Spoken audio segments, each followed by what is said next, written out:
Rajesh Mahajan, Dr. Veenu Gupta, and Dr. Prashant Kumar to please come forward and take your seats. Good morning, all. Early morning session in Ludhiana. Welcome you all, and we are very happy that we have few people in hall. I was really worried whether we will all be able to make it so early session, but so we respect the time and we start the session with the first session where I invite Dr. Sunil Puvani.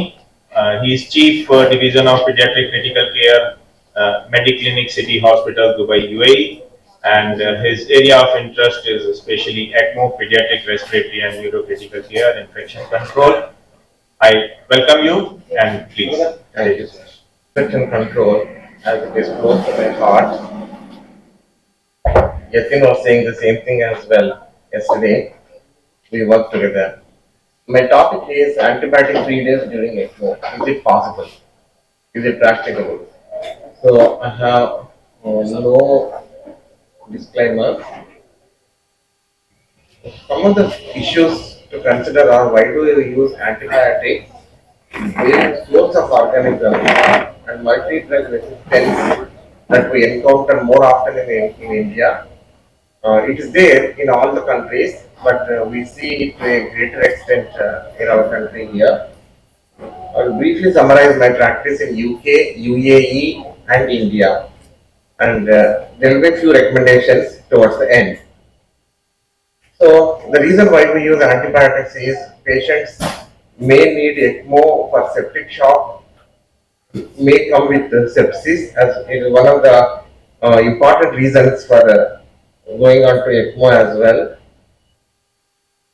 Most of the times there will be broad spectrum antibiotics and sometimes antifungals will be added as well as prophylactic medications. The one concern is about puncturing the skin. That is the most important site. All of us have to cover during that time at the time of cannulation. So these are mostly staphylococcal group of organisms. So we tend to use either cephalosporins and flucloxacillin sort of medications to cover the skin flora. But in my practice, I have seen that once you clean the skin thoroughly with chlorhexidine prior to cannulation, that reduces the chances of these microbials getting into the bloodstream also. Open cannulation that has more chances of the bacterial flora getting into the bloodstream, and again central lines and the recurrent infections that tend to happen. So the source of the organisms are skin and wounds if it is a open cannulation. Contamination and iatrogenic infections, they are possible as well. So one has to consider the environment in which the patient has been in. Focusing a little bit on the multi-drug resistance, plasmids, they cause transmission of multi-drug resistance among bacterial species, intra-species as well as interspecies also. I like this slide.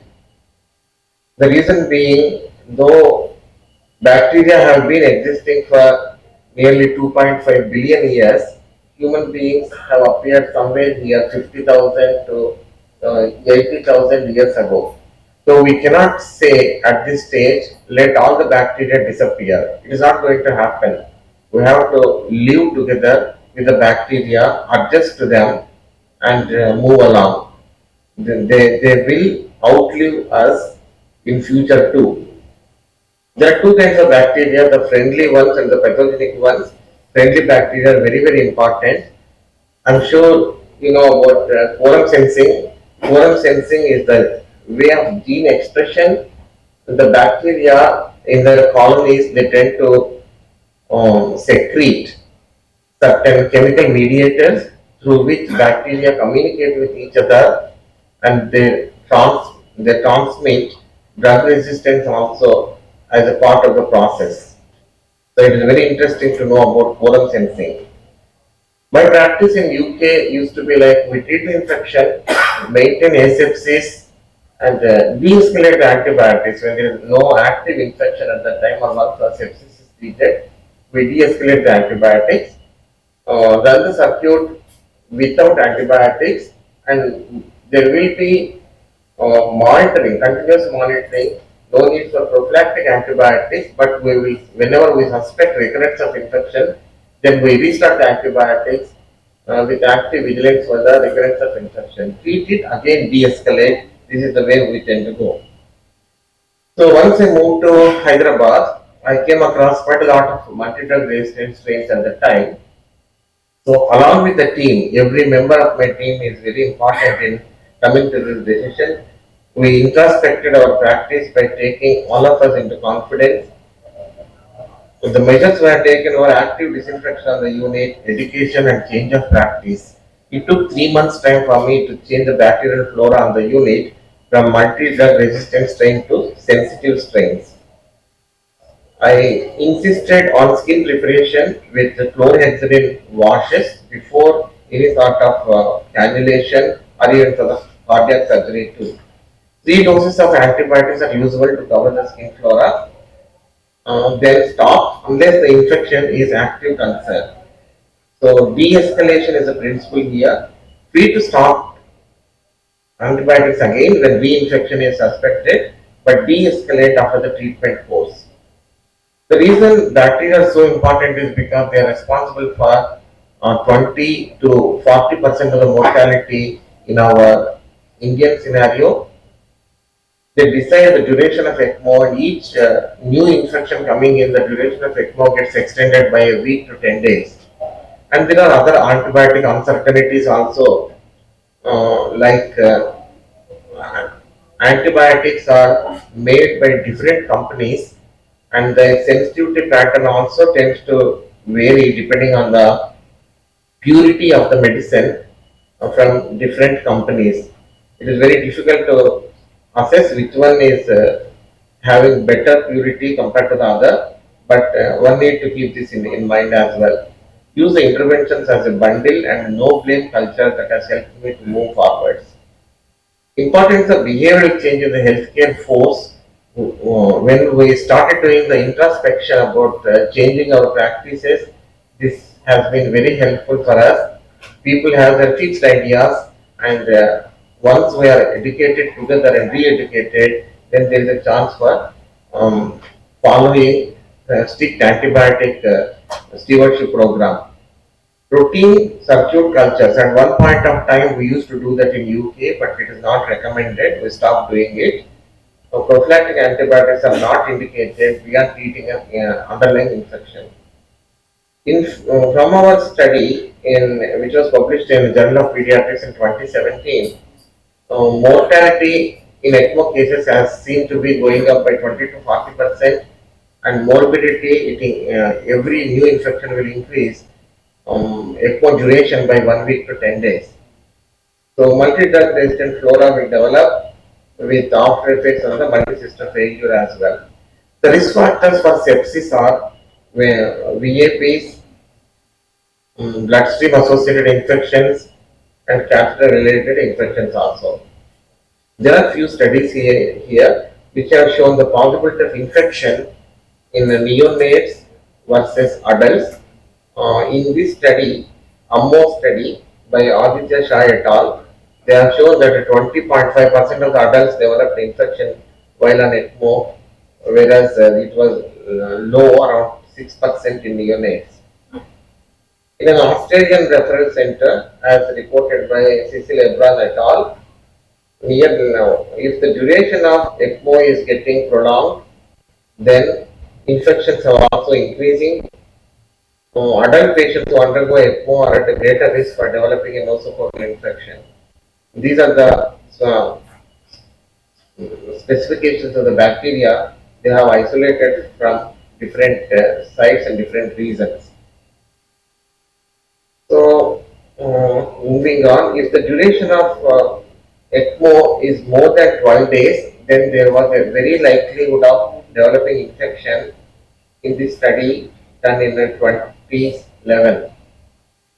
Prophylactic antibiotics are needed at the time of starting ECMO for the following cannulation, but once cannulation was done, we tend to continue that for 24 hours and afterwards discontinue unless sepsis is the main reason for continuing on ECMO. It is recommended that ECMO circuit to be cleared like a protected central line used for hyperalimentation, such that breaking the line unnecessarily is strongly discouraged. This will make a contamination of the circuit much more likely. This is the ELSO data and the recommendations. In times of COVID also, we have seen the fungal infections coming and becoming more prevalent as well, probably related to steroid practice and wide spectrum use of antibiotics. The principles in controlling infections, the most important one is washing hands and to clear the bacteria in the running water, the supplied tap water, it has to go through reverse osmosis process. Majority of the ICUs are not provided with water treated with reverse osmosis. Operation theaters are, but not ICUs. So why not? The focus is rethink about the ways we are functioning with respect to preventing infection in our country, modification of our behavior, and I felt physician's will is the most important determinant in treating infection and avoiding antibiotic abuse, preventing resistant bugs. So strictly following the antibiotic stewardship policies have a long way to go. Physicians have to believe among themselves and then minimize the antibiotic use if they are not needed. It is usual practice to start on broad spectrum antibiotics when you suspect an infection, guided by the prevalent microbial flora and the unit. De-escalate and modify antibiotics as per the culture results and differentiate between commensals and pathogens. Narrow spectrum antibiotics with the right duration of time have to be used as well. Appropriate dose of antibiotics with relevant drug levels is important too. There are there is evidence to show that microbial and the antimicrobial surfaces uh, like copper tend to help in killing the bacteria. Microorganisms are known to survive on non-antimicrobial in animate touch surfaces. So whichever are the areas patients as well as the healthcare staff touch, bacteria tend to stay over there and get transmitted over extended periods of time. So my suggestion is to review our situation openly. All ICUs are different. Understand the lacunae in your particular intensive care unit. Tighten the loopholes. With further advances, we should be able to make our ICU care better and reduce the infections. Everyone in the unit is very important, including the AYAs. They take extreme care in cleaning the surface on which we will be walking and getting contaminated every few hours. So they don't deserve the relevant respect they need, but everyone in the unit is very important in infection control. The take home message is hand hygiene, as it has been explained with more emphasis being placed on that. That is the key before you touch any patient, and the nurses should be empowered that the patients are not touched by anyone else coming from outside. We tend to see this happening whenever we call for an external referral. The doctors will come and without respect to washing their hands or using the hand gel on those things.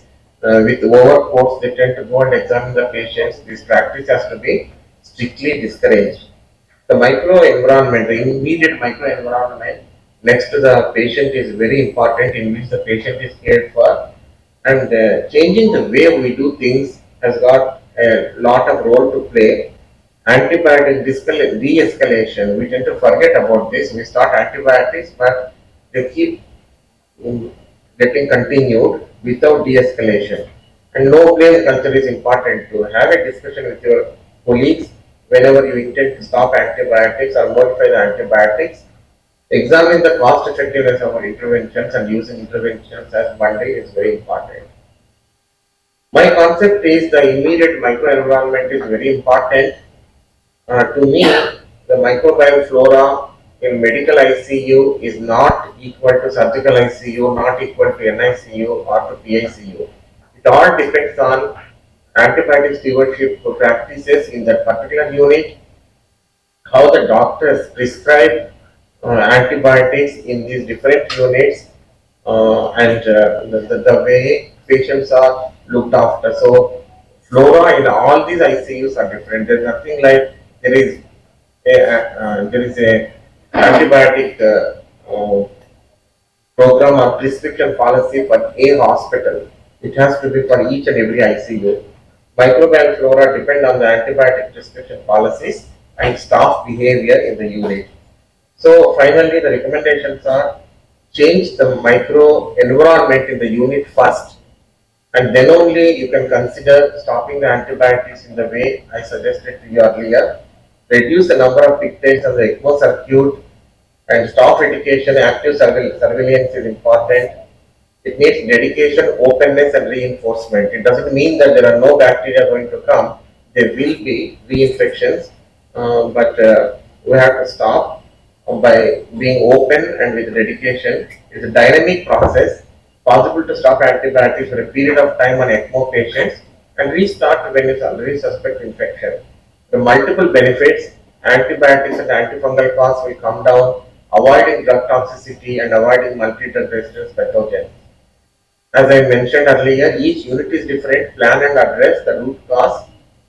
In the era of multi-drug resistance, antimicrobial stewardship is the paramount important thing in any setting and requires great attention.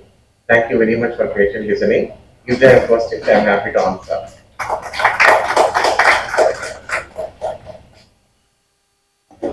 Thank you, sir, for the nice presentation. Though it is very easy to say, and what you have tried to show us, though it is very difficult to do, have the antibiotic-free day, there on the patients on the ECMO who are mostly having underlying pathologies, like patient is having severe sepsis or pneumonia leading on to. I just want to have one question query as to like how practically you are doing, because most of the time these patients are already having the comorbid illnesses. So how practically, because these are the very good things theoretically various papers have shown, but as we are seeing in our center also, because most of the time in post-COVID area, every center has seen that it was post-viral, patients are developing nosocomial pneumonias or something else is going on. So how you are restricting those use of the antibiotics in those categories of the patients? Thanks, Dr. Ajay. In UK, it has been our regular practice to use antibiotics for the duration that is needed, and as indicated by the inflammatory markers of patient behavior, if there is no active ongoing infection, then we tend to stop infection antibiotics and reassess, keep reassessing for the possibility of infection, then restart it. In India, I don't recommend the same thing immediately. That's the reason I was saying first we have to change the microenvironment first. If your microenvironment doesn't have multi-drug resistant strains, that is a way possible. In some of my slides, I tend to see if you know the most effective way of preventing infection in a hospital setting is in an operation theater. You tend to do surgeries, right? So why can't ECMO be done in the same sort of atmosphere? Okay, so you have to change your immediate microenvironment first. So once that is possible, then the next way of stopping the antibiotics would be possible as well. Without changing the microbial flora on your unit, I don't recommend straight away stopping the antibiotics as such. Thank you, sir. Any query from any question? Yes, please.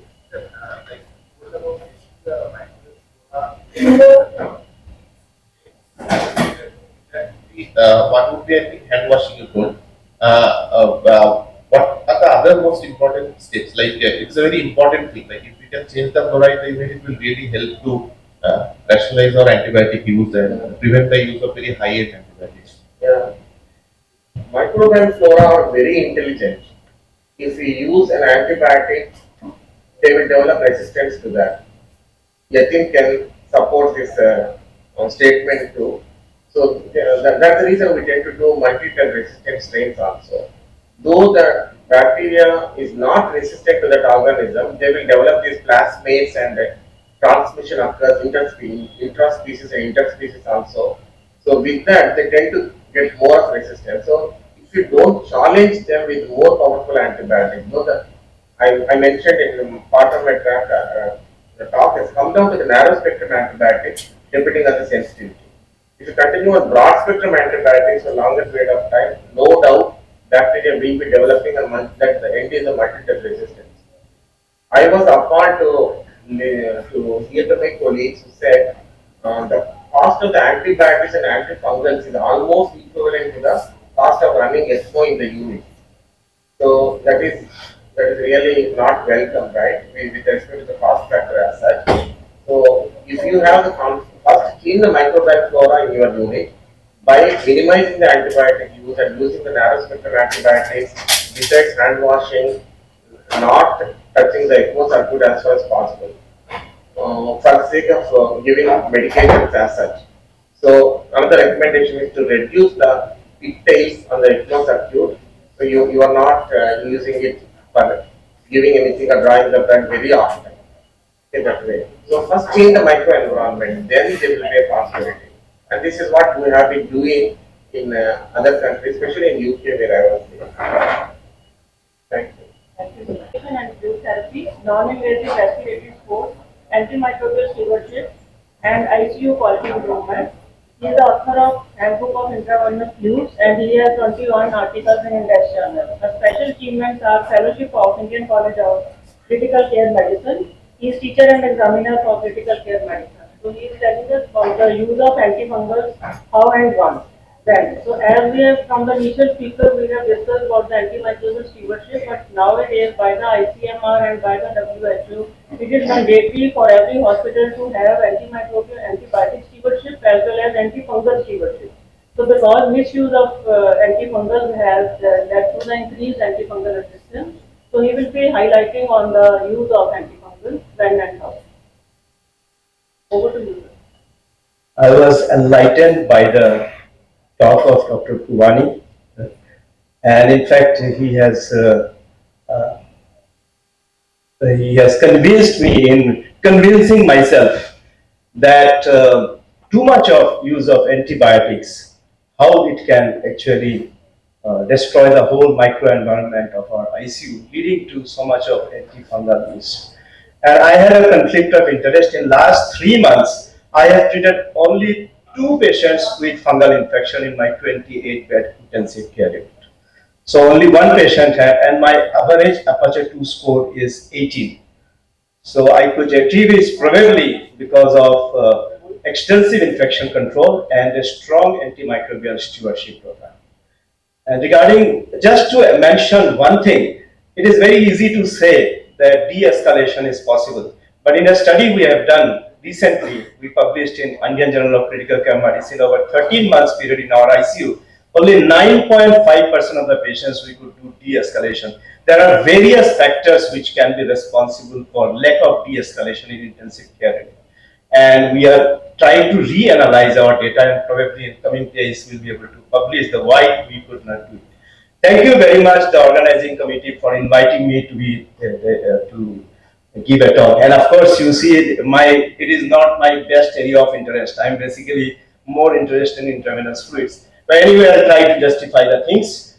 So, why we are here? So, why we need to know about the antifungals in ECMO patients? Imagine a patient of ECMO who is there in the intensive care unit for very long period of time with multiple comorbidities, they're in the ICU, maybe on ventilators, maybe on RRT, and with cannula, with the rotor, with the oxygenator. So many things to colonize the things. So they have apparently it looks like that ECMO patients on ECMO may have a higher risk of the fungal colonization and fungal infection. So I looked into the data by the ELSO they published data over a period of 2006 to 2016. Of course, this is before the COVID-19 pandemic. I am sure that after COVID-19 it will be slightly different. What they could achieve, that around 10.8% of the overall patients from 300 plus centers who were on ECMO either have the fungal colonization or proven fungal infections. And Aspergillus accounted for 1.4% and Candida bloodstream infection accounted for 1.4%. They also tried to do the multivariate logistic regression analysis and try to find out the risk factors responsible for aspergillosis and candida. And interestingly, all those data are almost same as any other general ICU population, except one important thing which I could find out. They did not find any association between steroid use and increased risk of aspergillosis. And but unfortunately, they did not take into account the use of antibiotics, and they did not take into account the use of parenteral nutrition for finding out the risk factors of candida infections. Overall, there was no difference in the mortality between the patients who were either colonized or infected with fungal pathogens from those who were not. But patients who had diagnosis of aspergillosis, either possible, probable or definitive aspergillosis, they had a significantly higher mortality compared to the patients who did not have so. And similarly, candida bloodstream infection was significantly associated with increased mortality compared to other patients, and this is expected. But this data may not be representative of each and every center. Different centers, of course, in India, where we use a fear-based practice of antibiotic and antifungals more, and where there is a strong tendency of quote-unquote pharmaceutical intervention, I don't know, the data may be different. Anyway, I will be talking mostly on the aspergillosis and candida. The aspergillosis, making a diagnosis is so difficult. We rely on the data from the European Organization for Research and Treatment of Cancer, mycosis study group definition. If you see, this have 4 factors. They take into consideration the host criteria, which is classical risk factors like hematological cancer, transplantation, treatment with immunomodulating agents, etc. They don't take into consideration typical ICU risk factors like influenza or COVID-19. They take into consideration clinical criteria, which includes the CT criteria. Unfortunately, non-neutropenic patients, we may not get the classical halo signs and air present sign, which can be seen from here. Mycological criteria, this is the only thing which we can find out. We can take a ball or maybe endotracheal spirit and find out the culture, or we can do the galactomannan. Anyway, this galactomannan in both in serum and the ball is not as good a marker in normal general ICU patients. It is a good marker for patients who are immunocompromised.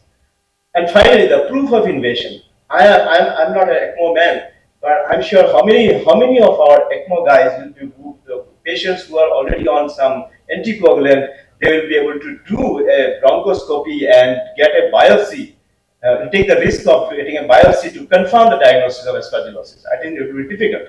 And plus, many of our ICU patients as such are having some coagulopathy or others. So it is very difficult whether it is a possible, probable or proven diagnosis of this aspergillosis from this criteria. Well, fortunately for us, we have some research published from a group of researchers led by Dr. Blott and which was published in Blue Journal in 2012, but unfortunately is not widely used. But this is a thing which can be used in our general intensive care unit population. So they start with this, all 4 criteria needs to be fulfilled. It all starts with a positive aspergillus culture, any of the compatible clinical features, any abnormal chest X-ray or CT scan findings, and either of the following, either a classical host factors like hematopoietic stem cell transplantation, or maybe patients on GVHD or somebody on solid organ, especially lung and heart transplant, or semi-quantitative culture showing a 1+ or 2+ culture of pure aspergillus growth without any bacterial growth plus branching hyphae. If this criteria is fulfilled, it has got a good sensitivity of 92% and specificity of 61% for diagnosing invasive pulmonary aspergillosis. Again, we don't have much data invasive non-pulmonary aspergillosis like cerebral aspergillosis. So what to do? But even if we don't have a lot of diagnostic criteria for aspergillosis, but we have plenty of drugs to give them. So if you can see, of course, the drug of choice as of now is the triazoles, especially voriconazole. This voriconazole has been considered as the drug of choice based on a study published in NHM in 2002, where voriconazole was compared with amphotericin B deoxycholate, not liposomal amphotericin B, and where they found that efficacy of voriconazole was better. But we need to remember that voriconazole is contraindicated in patients with liver failure, and we need to monitor liver enzymes in patients with voriconazole. Plus, in Indian and Asia Pacific population, there is a genetic polymorphism which can lead to a variable voriconazole level in the blood. ECG needs to be monitored. As you know, most of the azoles except isavuconazole can produce prolonged QT. And many of the experts suggest therapeutic drug monitoring when we are using voriconazole. But unfortunately, we don't have that. Isavuconazole can be an alternative. We can use amphotericin B as the second line traditionally, but where voriconazole is contraindicated and where our diagnosis is not in the category of probable or proven, probably aspergillosis, amphotericin B liposomal is the drug of choice, because you need to give cover for mucorales and other fungal like fusariosis or things. So, but we need to consider the high toxicity and high cost of the liposomal operation. What about echinocandins? There is a tendency to overuse echinocandins in aspergillosis, but their use has not been very strongly proven by clinical studies. They can be used as the third line agent as monotherapy when both the voriconazole and triazoles and ampho-B is contraindicated. Otherwise, they have to be used in combination with triazole in severe cases or in combination with probably ampho-B in Aspergillus fumigatus infection, drug-resistant Aspergillus infection. Coming to candidiasis, we have more data for candidiasis. Even for Indian data, we have data from Professor Arunala Chakrabarty and many other data from India, and we know that it is rising. We do see candidiasis, lot of candidiasis, even in generalized population, and of course in ECMO patients. We know that longer the patient stay in the intensive care unit, higher the chance of candida colonization and candida infection, and this has been convincingly proven by Dr. Chakrabarty's study, which has shown that median days of age, the candidiasis diagnosis is made, particularly candidemia. Difficult to confirm diagnosis, although delay in the treatment can cause mortality, and we are seeing an increasing drug resistance. 11.8% of the cohort of Professor Chakrabarty's data had azole resistance, and around 1.6% had resistance to echinocandin. That's quite alarming. Diagnosis can be confirmed only when the culture is positive from either from blood or from sterile areas. But we know 50% of the patients' blood culture is never positive. And there is a further delay in species identification if you continue to use our conventional culture-based techniques. Or if you can do a candida, see a candida endophthalmitis in clinical sepsis.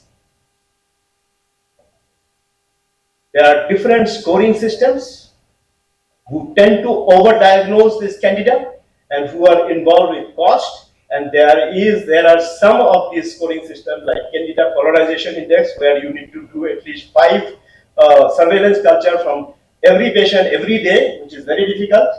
Or there are some biomarker guidance, either they are not available in most of the centers or they are not yet validated in near IC. But biomarker guidance can have, maybe in future we can have some value of it, of beta-glucan and beta-glucan plus a combination of candida albicans jump to antigen testing. So, my way, how do I treat? So when I think of candida, this is Supradeep's way. You agree with me or don't agree with me? That's fine. First question I ask is there any evidence of sepsis? Sepsis means the sepsis 3 definition, any new organ dysfunction. with or without evidence of hypoperfusion. By hypoperfusion, I mean a prolonged capillary fill time or a high lactate level, may or may not have hypotension. Infection possibility is very likely, and there is no evidence of bacterial infection as such, particularly if the patient has got central venous catheters. That includes dialysis catheter and arterial line. Second question I ask is there any risk factor for invasive candidiasis? I use a mnemonic called Candid S. If there are students, they can see that. Candid S stands for C for colonization, A for antibiotics, N for nephrotoxicity, patients on renal replacement therapy or patients of total parenteral nutrition. D stands for diabetes, I stands for immunocompromised status, S stands for surgical, particularly abdominal surgery. So these mnemonic I use. If there are multiple risk factors. Third question I ask is, was there any positive candida culture from any normally non-sterile site? A previous culture has shown that in the urine there was some candida or in the bowel there was some candida. If all the three questions are answered yes, then I consider empirical treatment for invasive candida infection. Options are too much of options, but by and large, most of the patients are, can be treated with fluconazole in my ICU. You need to know your ICU flora and fauna. In most of my patients, they can be treated with fluconazole because the echinocandin resistance are non-existent in my ICU for the last 5 years. But if you have high echinocandin resistance, or if the patient is in septic shock and patient has come from some other ICU, probably echinocandins are the drug of choice. But there are some specific situations where we can use other drugs like candida endocarditis and endophthalmitis. We can use amphotericin B. Lastly, last two things. I have very little time left. We need to understand that in ECMO patient, it is different. There is a possible risk of therapeutic failure because of sequestration of the drugs and increase in the volume of distribution. There is a possible toxicity because of organ dysfunction and decreased clearance. So we need to go for other therapies like empiric dosing options, alternative agents, higher dose, and therapeutic drug monitoring. Finally, many years ago, in 2015, some wise old man with a bacha like me, Dr. Jatin Mehta, sitting here, we sit together in India Habitat Center and discussed about the possibility of antifungal stewardship. And this paper was published under the stewardship of Dr. Chan Bhattal and Professor Aruna Chakravarti. Jatin sir is here, and I was fortunate to be part of it. So we need to consider antifungal stewardship apart from antibacterial stewardship. We need to use antifungals very cautiously, not just like this. Oh, my patient is on ECMO and he's sick. Let's give antifungal. No, that's not the way. We need to rationalize our way of thinking. Thank you very much for your kind attention. If I have some time to answer some question, I'm ready. And I do urge to the students to buy this book and read this book. You will be happy to read. Thank you. Congratulations on the very nicely presentation topic for engaging candidacies and strategies. Sir, you have rightly said that we have to suspicion for the engaging candidacies and the fungal biomarkers like 1,3 beta glucan and electromagnet may have a limited role, and the clinical suspicion is must. But as sir has rightly said that now there is need for antifungal stewardship program in every hospital, and in our hospital also we are getting a role resistance approximately 50 to 70%. Echinocandin resistant in our hospital is around 2 to 5% and we are participating in 3-4 projects in Canada. And the second thing we are lacking is proven cases of infection. So he has already highlighted that that we are not doing the invasive procedure of biopsy. So we are only getting the possible cases or the probable cases of invasive establishment. If there are any queries or clarifications. Only one question. For engaging candidacies and strategies. Sir, you have rightly said that we have to suspicion for the engaging candidacies and the fungal biomarkers like 1,3 beta glucan and electromagnet may have a limited role, and the clinical suspicion is must. But as sir has rightly said that now there is need for antifungal stewardship program in our in every hospital. And in our hospital also we are getting a low resistance approximately 50 to 70%. Inocanine resistant in our hospital is around 2 to 5% June, and we are participating in 3-4 projects in Canada. And the second thing we are lacking is proven cases of surgery. So he has already highlighted that that we are not doing the invasive procedure of IQ. We are only getting the possible cases or the probable cases of invasive establishment. If there are any queries or clarifications, Pediatrics and PICU background, like suppose around 1 year, 5 month old, like 10 kg child is there and is on ECMO around day 5 to day 6 of ECMO and has some evidence of organ dysfunction in the form of like pathological DIC setting in the platelet counts are falling fast and we are not really sure in this scenario like what is happening. Is it circuit related or some new infection has come in? We have upgraded the antibacterial antibiotics. But in this context, like how should we take the decision of an empirical antifungal? As you told, like risk factors are there, like ECMO cannula is there, central line is there. A small child, diabetes is absent, that is not there. Steroid use has not happened yet. So in this child, would you consider like adding empirical antifungal? It is one of my own patients. Actually. That's why I'm asking. First of all, I would like to disagree with the word used, upgradation of antibiotics. There is nothing called upgradation of antibiotics. Antibiotics is either appropriate antibiotics or inappropriate. There is nothing called upgradation. A patient is suffering from Stenotrochomonas multifida, trimethoprim sulfomethoxazole is a drug of choice. You can't say that I have upgraded to polymyxin B, then you actually need to fail.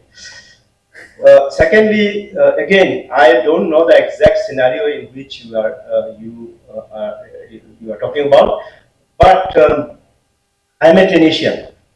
I will give benefit of doubt to my patients.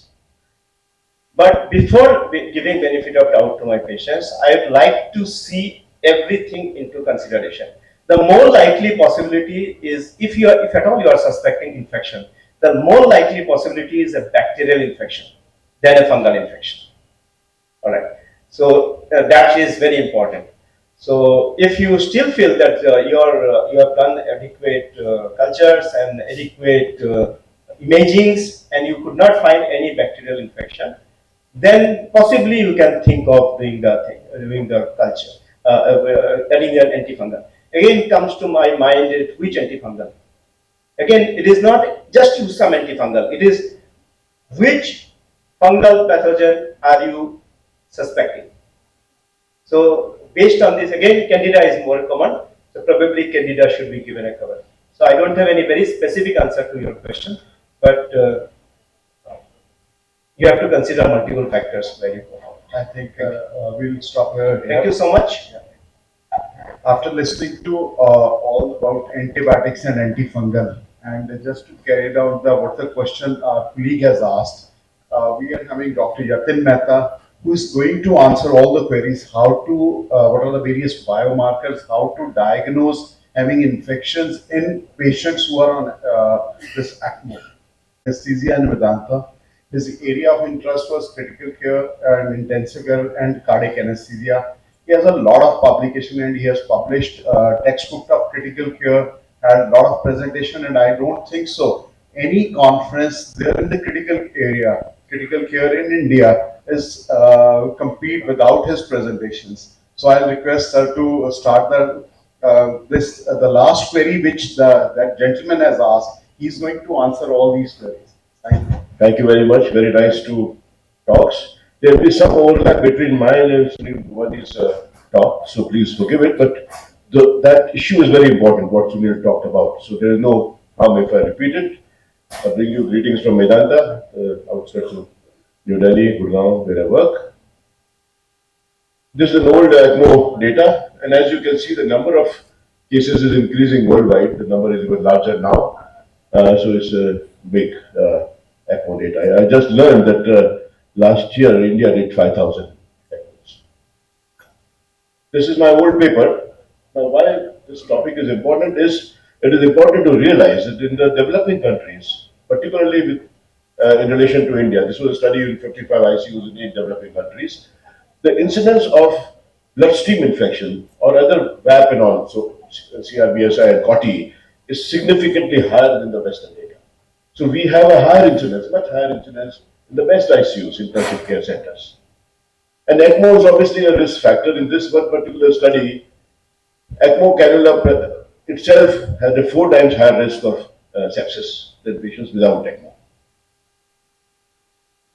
And multiple papers have shown, look at the incidence, 23% to 30%. These are pretty high incidence in the Western countries. So you can imagine how we are supposed to be doing. And this is from different parts of the world. And this was also data, again, the 10-year data. Overall incidence was 15% of sepsis. And it increases as the duration of ECMO increases, as we know. And a significant impact on mortality. Once you got sepsis on ECMO, the mortality was about 60%, which is almost double of what it should be if you don't have sepsis. One of the reasons which is hypothesized is that there's colonization in the gut of microbial agents. In this study, 21% of the patients were colonized with multi-drug resistant antibiotics. This was an Italian paper. 58% were Acinetobacter. So again, Acinetobacter and Klebsiella remain a high problem in India. And these are what the bugs were all about in this particular study. This was an Indian study. As you can see, if ventilator-associated pneumonia patients on ECMO, where you had a 26% Pseudomonas, polymicrobial, and so on. If you had cannula infection on ECMO, again, E. coli was 24%, Enterococcus. Enterococcus is becoming a big problem in India, particularly Enterococcus faecium, which doesn't respond to most of the antibiotics. And this is a post-anatomy. So obviously, I presume it is VA ECMO, which we are looking at. Again, interesting, 35% Candida. But this was patients with chest open. So you have to keep that in mind. Followed by staph epidermidis, which is contaminant from the skin. So it is important that proper precautions are taken when it is introduced. And this was a BSI, again 21% were Pseudomonas. And this was in ELSO data. Again, cons was about 16%. So we have to keep it in mind. I mean, MRSA will be probably less than cons. Cons is an important issue. Canada was about 12%, Pseudomonas was 10%. In neonates, again, if you subdivide it or subanalyze it, cons was most important in neonates, pediatrics, Pseudomonas and staph, and followed by Candida, while in adults it was Pseudomonas, staph, and Candida. So this is also data. And in this, you can see that the highest incidence is in adults and VA ECMO. The lowest incidence is in neonates, followed by pediatric. And the highest of all is ECPR, because these are the lines which are inserted under emergency situations. Patient is crashing, and nobody is bothered about asepsis there. We are more about inserting the lines quickly. So, and as the number of days increases, the incidence of sepsis increases. This is one of our own patients. I've written a couple of chapters on nosocomial infections in ECMO. And again, here you can see the similar sort of data from other centers also. Bloodstream infection and respiratory infections, the bugs vary. In respiratory infections, this study, Canada was a high incidence, followed by Klebsiella. And in respiratory infections, in Aspergillus, by the way, is not that much of a serious problem. Canada is a problem on patients on ECMO. Are these superbugs when a patient is on ECMO? Well, in this particular paper, this is a Chinese paper, you can see 100%, 80% resistant to carbapenems and piperacillin tazobacters, BL-BLI combination of Acinetobacter. Now, Acinetobacter, we all know, is a deadly bug. It will not respond to most of the antibiotics. But Klebsiella, again, to meropenem, it was, this is very low incidence. Although this paper is 21, so data must be around 20, but now if you see, the resistance has gone up hugely. This is a Turkish paper again, as you can see, adult had about 45% positive cultures, neonates had 28%, Acinetobacter was 5%, Klebsiella was 10%. What are the risk factors? So if you look at it, lower respiratory infection is the highest incidence in these people. Uh, 18 patients of respiratory infections. The overall success rate was 30%. Bloodstream infection 3, and so on. So risk factors: adult patients have a higher incidence than neonates. Worse the patient, sicker the patient, more the possibility of sepsis, higher the severity score.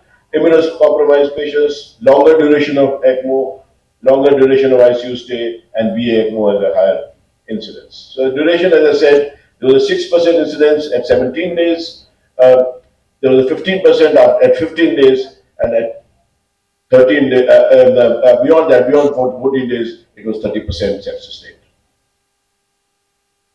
So after 2 weeks, there was 3 to 4 times possibility of your getting septic. And in that, the risk factors were old age, open chest, and ECPR.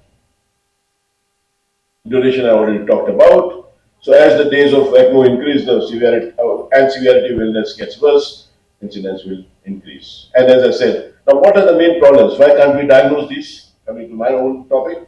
If you look at it, temperature, increased respiratory rate, organ dysfunction, that all can be attributed to the primary pathology of the patient rather than the sepsis itself. I'll go in more detail of the comorbidities. So some clues which may indicate, which normally you say, not from patient on ECMO. In the ICU, a patient gets hypothermic, he becomes hemodynamic instability, purulent secretions, respiratory issues, including radiological changes, organ dysfunction, including urine output falling, coagulopathic patients. These are all indicators of sepsis. So what happens on ECMO? When you have altered mental status, most of these patients would be on sedation. So you can't help, that doesn't help you. Patient has temperature changes, well, these patients can get hypothermic. So that also will not tell you whether the patient is sepsis septic or not.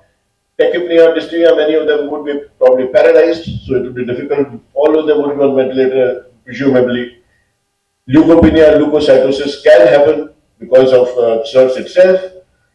Hemodynamic instability, well, it depends why you put the patient on ECMO. If it's already because of cardiac issue on VA ECMO, then that will not tell you that the patient is septic.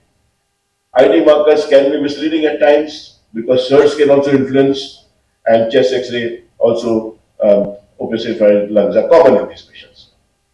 So, as I said, this was a retrospective analysis, and neonates failed to indicate relationship between white count and incidence of sepsis. CRF is sensitive, it will detect a lot of patients, but it's not specific for sepsis. Thrombocytopenia can happen because of the ECMO circuit itself.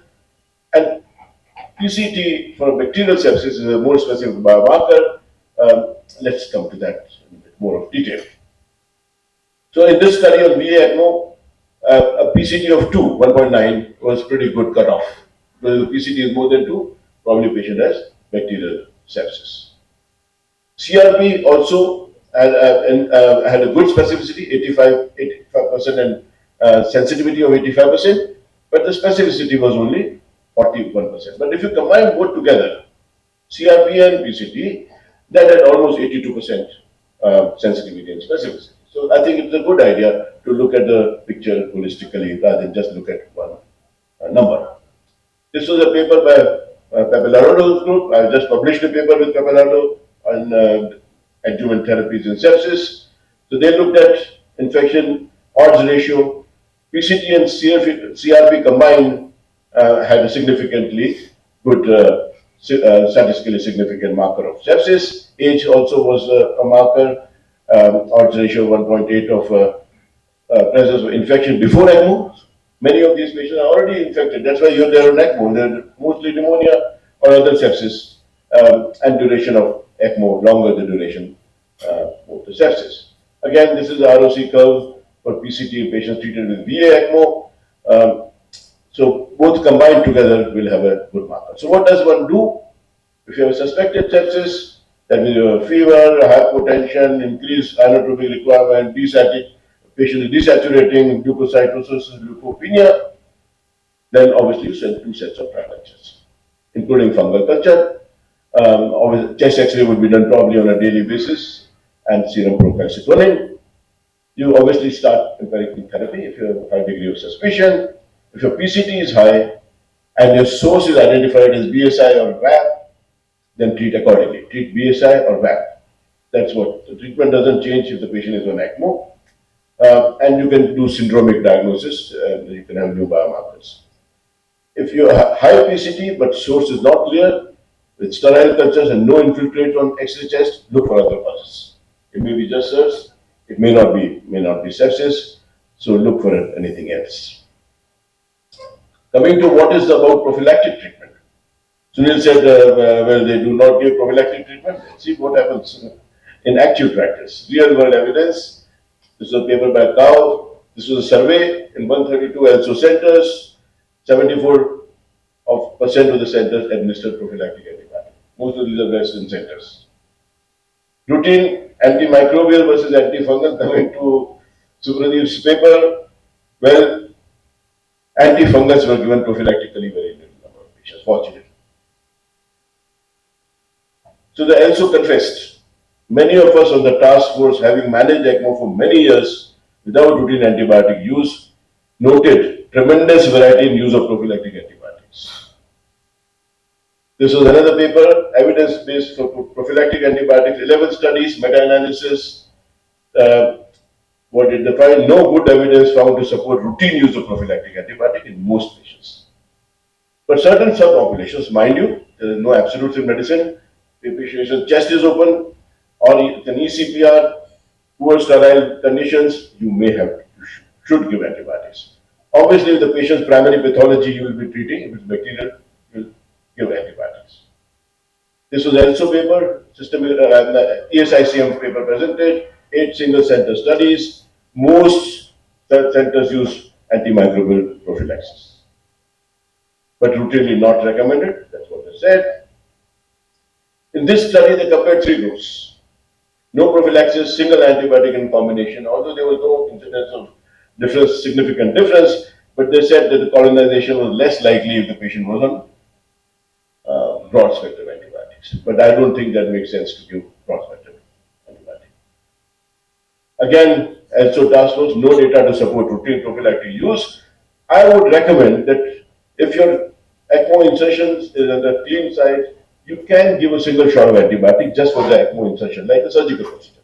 We give a prophylaxis for surgical procedure, a clean procedure. But then you continue according to the patient's primary pathology and not necessarily continue with antibiotics. Somebody has pointed out, asked about hand hygiene, most important in ECMO. Absolutely no question of breaking your barriers there, and no white coats inside the ECMO room. People must take out the white coats outside, clean their hands and enter the room, preferably with a gown and all that. You must follow all the bundles. That's extremely important. No compromise here. TPN, I gave a talk, I have a nutrition panel just now. So TPN, avoid if that is functioning, because that can be a pretty good site for bacterial proliferation, and use a dedicated line if you have to. So cannulation site management is important. Circuit management, breakage as little in the circuit as possible. Antibiotic prophylaxis only, I would say, for cannulation, not necessarily for the ECMO run. Use chlorhexidine rather than alcohol or betadine for preparation. Protected central line for hyperalimentation. Avoid breaking the line, as I said. Use needleless connectors. Use a separate peripheral lines for intermittent drug administration. And remove all unnecessary lines. Just because, as many times I lose my patients, just because, sir, why is the central line still there? The patient is in ICU. I said, being in ICU is not an indication for a central line. Please get it out. Not required. We have increasing incidence, we have increasing MDR, we all know that. So oral decontamination is not being practiced, but consider you must follow all the bundles and cut enteral nutrition as soon as possible. So thank you very much. Thank you, sir, for the nice presentation. There must be few queries or topic is open. Yes, sir. I have two queries and comments regarding procalcitonin routine.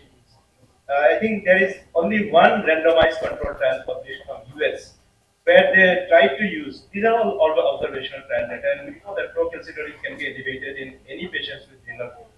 And renal failure incidence is 30% plus in general ICU, and in ECMO patients may be more. So procalcitonin may be elevated. And only one study which has actually tried to evaluate whether to give antibiotic based on a particular cutoff of procalcitonin or rising procalcitonin level actually failed to show any benefit, rather overuse of antibiotics. This is one comment I wanted to make. And I mentioned this particular paper in my chapter in your textbook also. Second thing is regarding uh, you are talking about, sir. What? I forgot, sir. Doesn't matter. So procalcitonin, as I said, it should not by itself be taken as a bacterial sepsis. So procalcitonin in combination with CRP as a biomarker, but obviously biomarkers will be guiding you based on the clinical patient's profile. You do not just go by the plain biomarker. Finding the source is more important. The second thing I was talking And the about. surviving sepsis guidelines also don't recommend PCT for beginning antibiotic therapy. They recommend PCT for de-escalation of antibiotics, for prognostication, but not for starting antibiotics. That's on clinical basis. Second comment is regarding the parenteral nutrition. I think we have two randomized control trials which has shown that parenteral nutrition and enteral nutrition do not make any difference in the risk of infection. It is where we are using parenteral nutrition. If you are using certain thing in sicker patients, obviously these patients are supposed to have more infection. But Nutrija 2 and one more calories trial from UK, both of them have shown that parenteral nutrition and enteral nutrition, there is no difference in terms of infection risk. So, are not we giving too much of emphasis on parenteral nutrition? Shall not we give more emphasis on the risk factors as such? Why this guy is requiring parenteral nutrition? His abdomen is not working, his gut is not working, gut failure. That's probably more important. See, if you have enteral nutrition, the gut lymphoid tissue functions better. The barrier for endotoxin absorption is also better preserved if you have normally functioning gut. Gut microbiota. Lot of emphasis on that. That is better preserved if you have normally functioning gut. So if your gut is functional, I see no reason to give parenteral nutrition. You may give PPN, partial parenteral nutrition or supplemental parenteral nutrition. That's okay to meet the requirements. But otherwise, let the gut function. I see no reason. Another question, just to have a source control of the report as such. Get multiple lines in ECMO patients. Even the ECMO catheter is cameras are infected. So how do you take the decision? So which line has to be for the source control sacrifice? Even if the patient circuit and the catheters are suspecting local site infection. So when to sacrifice, when to. That's a very difficult question to answer, and it's a very difficult problem. Because a heparinized patient who's thrombocytopenic, and then to change the lines, I mean, it's very difficult. I've done it in the past for a couple of patients with great degree of hesitation. I've changed the lines, ECMO lines. But it's a difficult decision. It's not simpler. It's much simpler to change the lines when the patient is not on ECMO. Thank you, sir. I think I will conclude this session. I will thank all the speakers as well as organizers who has given us the opportunity to chair this session. Thank you.